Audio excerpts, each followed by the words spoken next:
Yeah, tell me exactly what happened, Dustin. I murdered my girlfriend in this apartment last week, and I murdered my parents this morning in their own home. Okay, and the bag with the knife in it, can you please leave that behind when police get there and just come out and talk to them?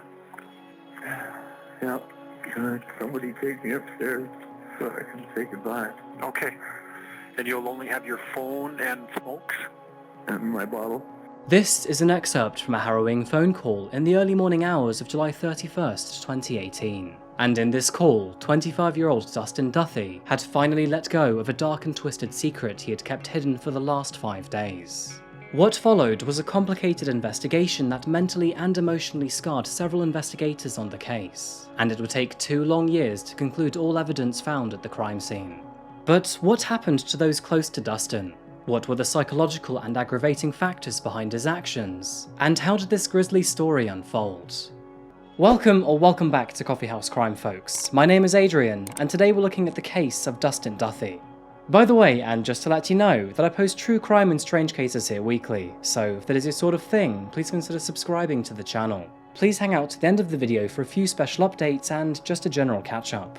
Now, before we begin today's case, here is a very quick message from our sponsor, SeatGeek. SeatGeek is a mobile-focused ticketing platform that allows users to buy and sell tickets for sports, concerts and theatre events. And with over 28 million downloads and more than 70,000 events happening every single day, it's the #1 rated ticketing app. What makes SeatGeek unique is its many convenient features. They use a fancy rating system to tell you the quality of the seat versus the price. Just look for the greenest of dots for a fantastic deal and avoid the red. Their buyer guarantee backs every ticket for your peace of mind. And SeatGeek is the only site that lets you return your tickets ahead of the event with swaps. SeatGeek has tickets for almost every live event you can think of, from Ed Sheeran all the way down to your local hockey match. Now, one of my favourite artists is the Chainsmokers, and with SeatGeek I can track and order tickets for their next 6 events. Which is perfect, because most of their venues sell out pretty fast, but with SeatGeek I've got more of a chance. What's more, if you use my code CoffeeHouseCrime, you'll get $20 off your first ticket at SeatGeek. Just click the link below and download the app to get started. Thank you to SeatGeek for sponsoring today's video, and of course thank you to you folks for supporting us content creators. Now please, with that said, grab yourself a coffee, pull up a seat and get ready for the deep dive. This is the case of Dustin Duthie.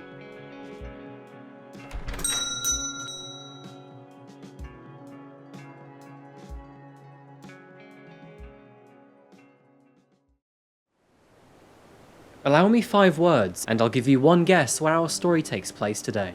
If you're right, I'll buy you a coffee, but if you're wrong, you owe me one instead. Okay, are you ready? Extreme politeness, maple syrup, moose. So, did you guess right? Because our case today takes us back to the beautifully expansive country of Canada.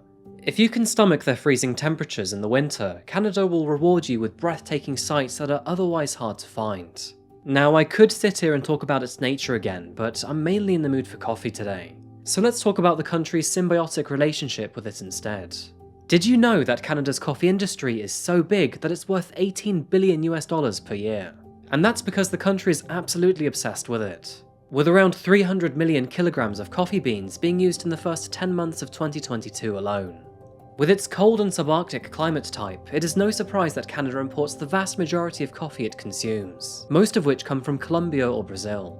This makes total sense, as most coffee plants require a constant temperature of around 16 to 24 degrees Celsius to survive. And as a man living in Britain, let me tell you that they do get rather moody in the winter months. But then again, so do I. By the way, let me know if you'd like to hear more about coffee and how it's made at the beginning of these videos. Anyway, moving into today's case, we're zoning in on the cosmopolitan city of Calgary, which is found in the south of Alberta. You know, it's kind of strange that so many of these Canadian cases take place here, but I suppose it may be half expected, as it is the 3rd largest city in the country. The Calgary area was inhabited by pre-Clovis people as far back as 11,000 years ago. But of course, in the time that we know, the city owes its rapid modern-day growth to the oil industry. While still a significant player in the field, the city is also well equipped in the business service and health and education industries. Sliding over to the northwestern quadrant of Calgary, we find the small and charming suburb of Hidden Valley. And the reason why we're here is kind of obvious, but this is where we meet today's family, consisting of Shawn, Alan Pennylegion, and their 4 sons and daughters. And among these 4 siblings was Dustin Duthie. Dustin grew up in a large blended family consisting of full and half siblings from his mother's and stepfather's previous marriages. Now, sadly, his mother Shawn had split from his biological father when he was only 3 years old. But this didn't stop his stepfather, Alan, taking his place as a gentle and good father figure. Although Dustin had 3 siblings, he was particularly close to his younger stepbrother Adam. Adam often teased Dustin for his quiet, shy, and nerdy demeanour, as even from a young age, Dustin was considered to be rather intelligent. No pressure, but the family had high expectations for the young man, and they assumed he'd go very far in life. However, as he grew older, the situation began to look less likely. Arguments often broke out, and eventually those verbal altercations became physical, and as the family struggled to control his behaviour, they realised he had anger management issues. Physical fights with his brother became increasingly violent, and as Dustin's anger fled outward, he started to throw objects at others to vent his emotions. And his parents eventually conceded to this sort of behaviour, and would often give up to his demands rather than risk any other argument.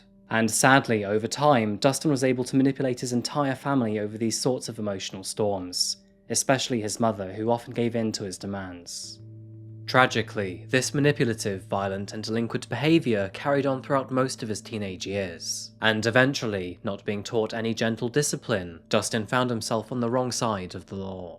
This was often in the form of antisocial behaviour, and frequently included his younger brother.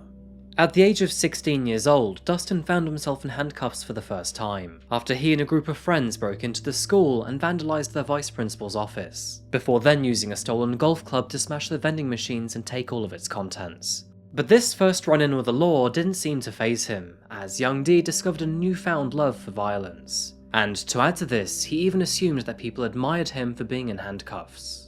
Adam watched on as the older brother he learned to love and admire grew into a troublesome burden, while his parents simultaneously observed their disappointment and pain. Dustin's violence wouldn't slow down either, and so, to help control his anger, he started attending boxing classes, but sadly this did nothing to curb his tendencies. Unfortunately, Adam experienced this firsthand after sparring with his brother, as Dustin was brutal against him, and his jabs were even considered to be illegal under boxing match rules. Now, luckily, the coach was able to break the fight before Dustin could cause any severe damage, but this was the day that Adam properly realised how dangerous his older brother could be. The only person that would frequently stand up to Dustin was his stepfather, Alan, and he appeared to be the only one who set boundaries, despite this creating a world of contention between them. What's interesting is that Dustin's behaviour did not make him an unlikable person, but rather quite the opposite. Throughout his teenage years, he had many friends and even a few girlfriends. Moving into adulthood, both Adam and Dustin were actively dating women, which is when Adam met and fell in love with someone very important to today's case, and her name was Taylor Toller. Now sadly, things didn't quite work out between them, and that is when Adam realised that his now ex-girlfriend and his brother Dustin were becoming increasingly close to each other. Adam watched on as the two began to date, and although things were quite awkward for him, he reluctantly accepted and supported the relationship. By the time Taylor was in a relationship with Dustin, she had turned 20 years old. Born on February 22nd, 1994 to her parents Joanne and Shawn, Taylor was described as cheerful and bubbly. She had an infectious smile and a thoughtful personality to boot, and, no surprise, was often surrounded by family and friends.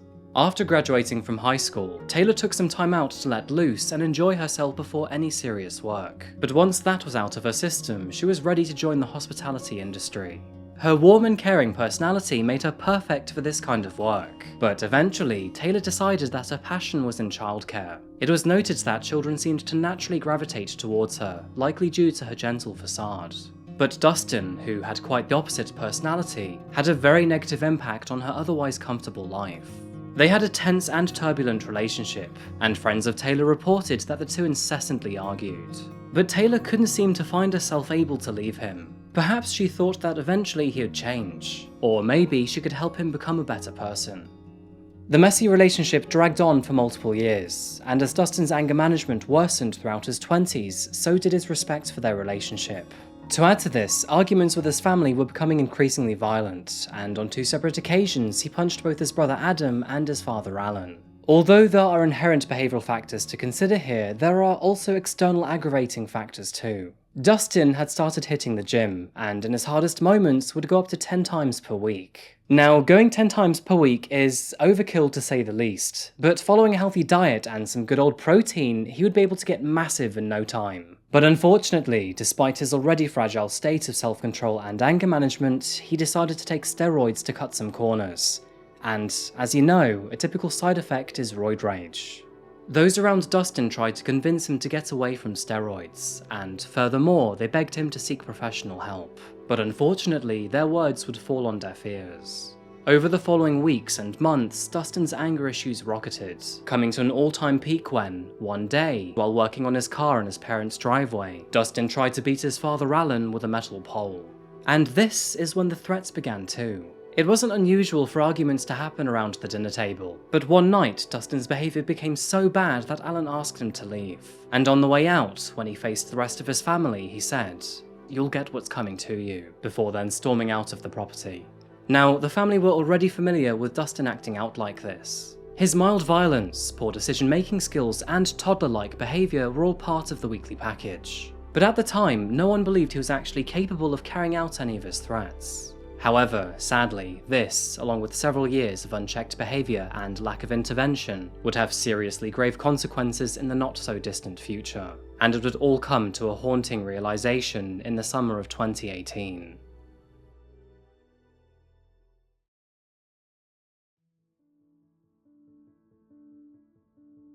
July 31st, 2018.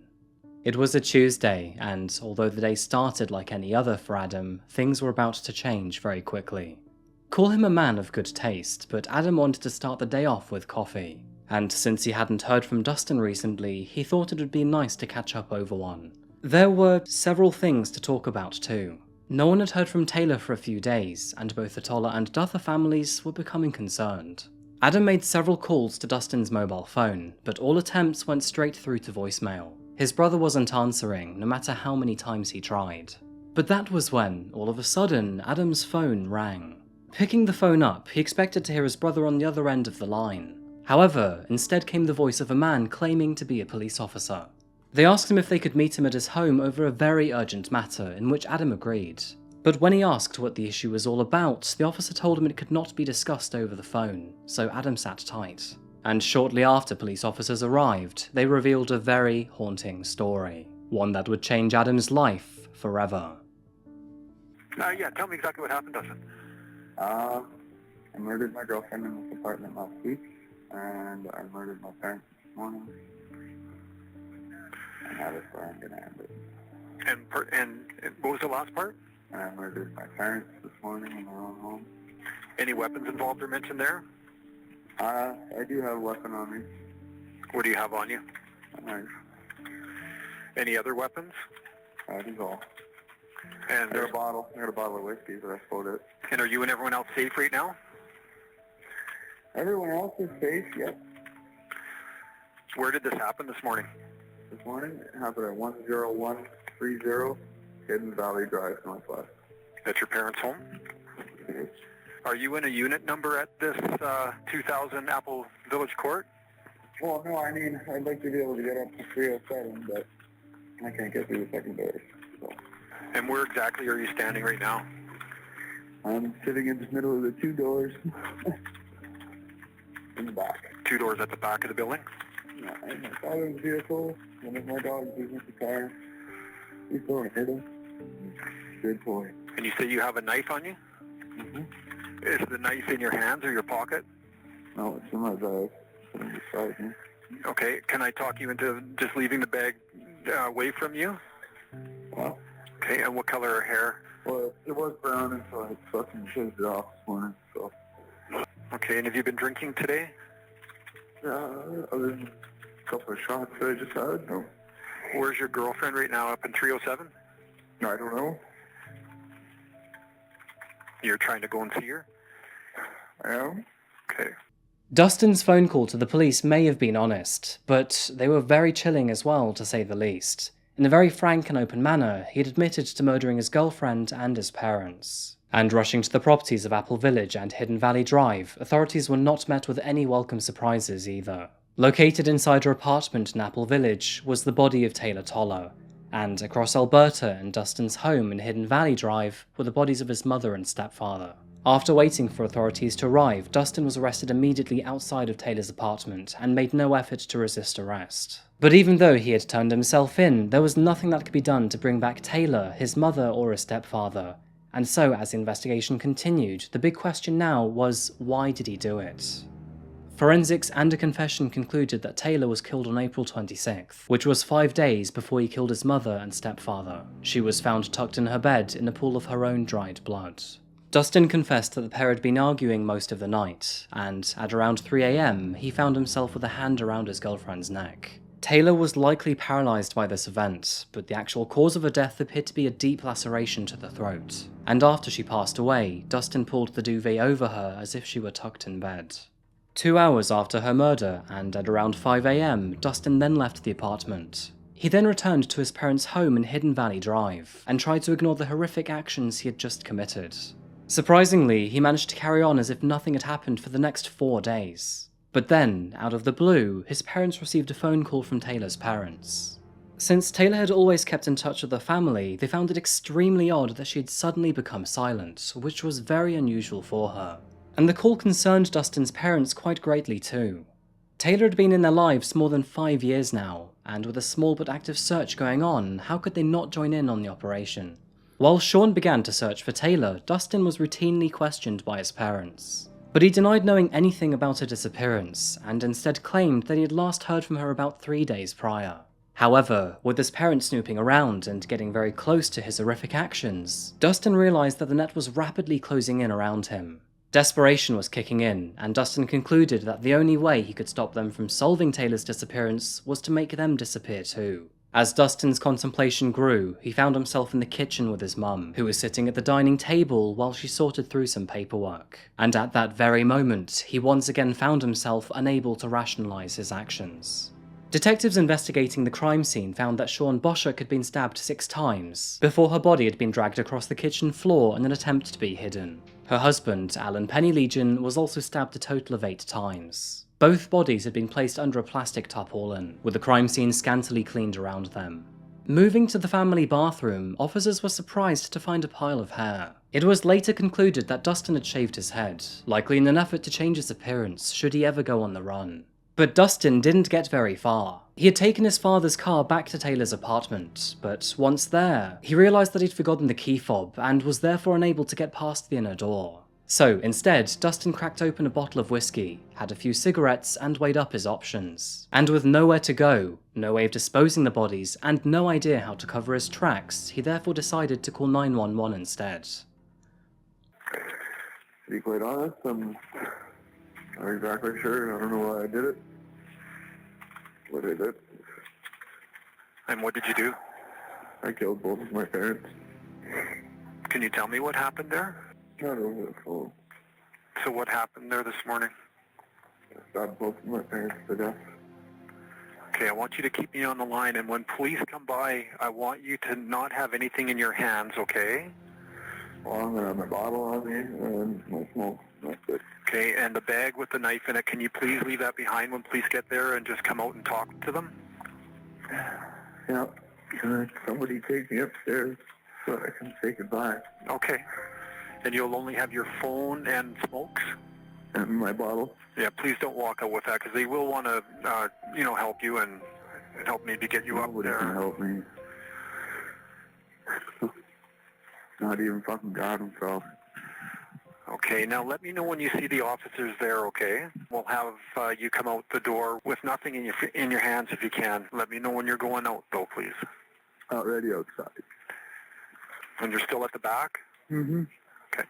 Although the investigation seemed to be relatively straightforward, it would take authorities over 2 years to process and compile all evidence used in his trial. It was concluded from the investigation that Taylor was murdered in the early hours of July 26, 2018. Surveillance cameras captured the two entering and exiting the apartment multiple times, sometimes holding hands. The 2 surveillance images released to the public show one of Taylor returning to the apartment in tears. And just hours later, at 5:15 in the morning, Dustin was captured by the camera leaving with a mattress box. The box, along with a black bag, was later retrieved from his car. And inside this box was a bloody towel which was later confirmed to belong to his girlfriend. 5 days later, and after his arrest, Dustin had to be placed on suicide watch at a local hospital, where he was later determined to be fit to stand trial. One very vital piece of evidence in the trial, which was discovered in the back of Alan's car, was actually found by Dustin's brother David. Scrumpled up and ripped into tiny pieces, a letter was found wrapped up in a small ball of electric tape. Piecing the paper together revealed a haunting self-confession written by Dustin, detailing his thoughts and his feelings after he had claimed Taylor's life. Within this letter, Dustin admitted that he wanted to know how it felt to feel cold steel run through human flesh, and felt the urge to feel the soul of another human leave the body. Now, the psychological findings of this case are not so easy to follow, because although Dustin was declared to be fit for trial and was deemed not to be insane, we don't actually know what other conclusions were made. This is because Canada's judicial system can be very hush-hush on personal information. But what we do know, the only excerpt available from the psychological assessment noted the following. Although Mr. Duthie was suffering from a diagnosable mental disorder at the time of the indexed offences, that mental disorder was drug-induced, and ultimately did not render him incapable of appreciating the nature, quality and wrongfulness of his behaviour. His conduct before and after the killings does not show someone operating in a psychotic or delusional manner that would diminish his moral incapability. All of this evidence, coupled with his confession, built a strong case against him. And finally, 3 years after murdering his girlfriend, his mother and his stepfather, Dustin's trial was scheduled to begin. However, it is clear that Dustin had no confidence in his case, or even himself at all, because 3 days before his trial was scheduled to begin, he pleaded guilty to all 3 crimes. Dustin was therefore found to be guilty of murdering Shawn and Taylor in the 2nd degree, and murdering his stepfather Alan in the 1st degree. Multiple victim impact statements were read out in court, leaving everyone, including Dustin, in tears. Among those who provided statements were Duthie's maternal grandmother and 3 stepbrothers, all of which who spoke of the loss of the killer's mum and stepdad. Many of those in the courtroom were there to speak for Taylor too. Taylor's mother, Joanne, said, "We are a tight family and there is a key piece missing now. We are left only with nightmares and trauma." Dustin replied to these statements to say, "I'm not going to stand here and ask you guys for forgiveness, because I understand what happened is inexcusable. If I could take back everything I did and give up my life, I'd bring back 3 beautiful fucking souls. Pardon my language." Co-prosecutor Shane Parker noted that murdering his parents occurred 122 hours after killing his girlfriend, and therefore, his crimes warranted consecutive periods of parole ineligibility. Taylor Toller's family will never forgive Dustin for the beautiful life they took from them. She was dearly loved by those around her and worked hard to improve her life, which he took away from her. The Crown eventually sentenced Dustin Duthie to life imprisonment, with a minimum of 35 years before he's eligible for parole. Dustin received a minimum sentence of 25 years for the 1st-degree murder of his stepfather Alan and the 2nd-degree murder of his mother Shawn, and he received a further 10 years for the 2nd-degree murder of his girlfriend Taylor. In honour of her memory, her family set up the Taylor Toller Memorial Fund, which raises money through donations to support victims of domestic violence and addictions. Taylor will forever be remembered by her family, and although nothing will bring her back, they are satisfied with the punishment that Dustin had been dealt, and they keep Taylor in their hearts as they begin their journey of healing. The deaths of Shawn and Alan have left a large hole in their sons' and daughters' hearts. Jordan Penny Legion admits that the death of his parents has devastated him so severely that it's ruined his aspirations for a football career. And Adam has shared that his brother's crimes have broken thousands of hearts. Shawn and Alan were loving and caring parents who gave their son many chances to improve. They supported him throughout his life, just as they supported the rest of their children. It is such a tragedy that their own son could do such an evil and awful act of betrayal. Although Dustin has expressed his sincere apologies and is eligible for parole in 35 years, many hope he never sees the light of day again. Anyway folks, I think that just about wraps up another case today. Thank you so much for being here for another video by Coffeehouse Crime. I really do appreciate it. So what do you think about this case? And more specifically, what do you think about the sentencing?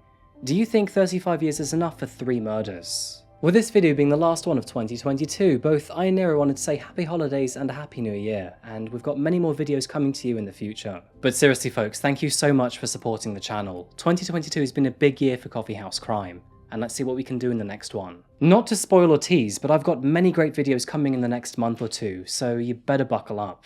So to begin with, here is a quick question for you guys. I'm thinking about changing up the content just a little bit, still focusing on true crime and strange cases, but maybe ones that don't just necessarily involve murder. For example, would you like to know about the Highway of Tears or Sentinel Island? Please let me know what you think in the comments down below. For more Coffeehouse Crime content, you can go over to my socials or my Patreon.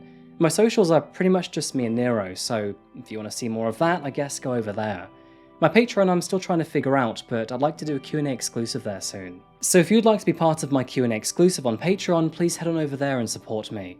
If not though, that's totally cool, and I'll probably do one on YouTube in 1 or 2 months' time. There are many more things I'm planning for Coffeehouse Crime, but all in due time, so yeah, thank you so much for being here, and I hope we have a great one in 2023. Anyway folks, I think that's all I have for today, and once again, thank you so much for being here. And I'll be back again very soon for another video in the new year. Until that moment arrives though, please remember to look after each other, and of course, stay safe. Thank you, and goodbye.